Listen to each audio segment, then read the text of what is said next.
Hi అండి, అందరు ఎలా ఉన్నారు? బాగున్నారా? ఇలా గోబీ ఆలు మసాలా కర్రీ చూడండి ఎంత బాగుందో. కర్రీ అన్నంలోకి, బగారా రైస్లోకి, చపాతీకి, పూరికి చాలా బాగుంటుంది కదా. ఇలా ఎలా రెడీ చేసుకోవాలో ప్రాసెస్ చూపిస్తా చూడండి. మసాలా అయితే ప్రిపేర్ చేసుకుందాం. మీరు ఉల్లిగడ్డలు వేస్తున్నా,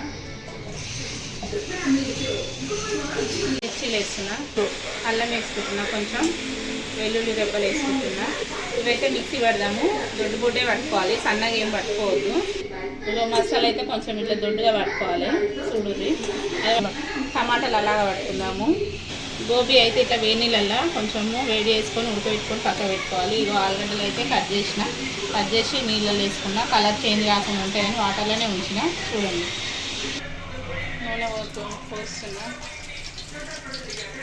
గోబీ అయితే ఇట్లా వేడి నీళ్ళలో ఉడకబెట్టుకున్నాం కదా కొంచెం సేపు.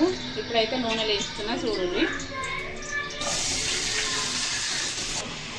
ఆలుగడ్డలు కూడా వేస్తున్నా. చూడండి, నూనెలా కొంచెం సేపు వేయించుకోవాలి. టేస్ట్ బాగుంటుంది. కర్రీలు వేసినాక కూడా మంచిగా ఉంటుంది. సాల్ట్ వేస్తున్నా, లైట్గా కారం వేస్తున్నా.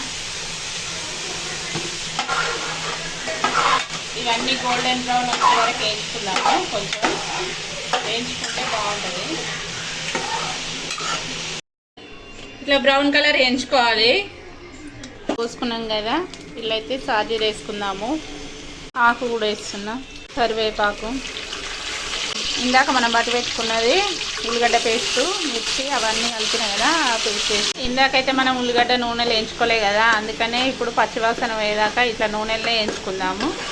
పచ్చివాసన పోయేదాకా వేయించినాక పసుపు వేసుకోవాలి. ఇట్లా ఆయిల్ అంతా పైకి తేలినాక ఇప్పుడు అయితే టమాటా ప్యూరీ వేసుకుందాం. ఈ టమాటా అయితే మిక్సీ పట్టిన కదా, అది కూడా వేసి వేయించుకుంటున్నా. మసాలా కూడా కలిసేటట్టు కలుపుకుందాము. కలుపుకొని లో ఫ్లేమ్లో పెట్టుకొని మసాలా అయితే ఉడికించుకోవాలి. హై ఫ్లేమ్లో పెట్టినాం అనుకోండి మొత్తం మాడిపోతుంది మసాలా. అందుకే స్లో ఫ్లేమ్లో, మీడియంలో పెట్టేసి ఉడికించుకోవాలి.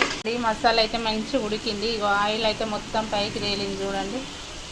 ఇప్పుడైతే కారం వేస్తున్నా, పొడి వేస్తున్నా, గరం మసాలా వేస్తున్నా, సాల్ట్ వేస్తున్నా. సాల్ట్ అయితే చూసిన తర్వాత వేసుకోవాలి, ఎందుకంటే ఇందాక ఫ్రైలు వేసినాం కదా మనము. అన్నీ బాగా మిక్స్ అయ్యేలాగా కలుపుకుంటాము.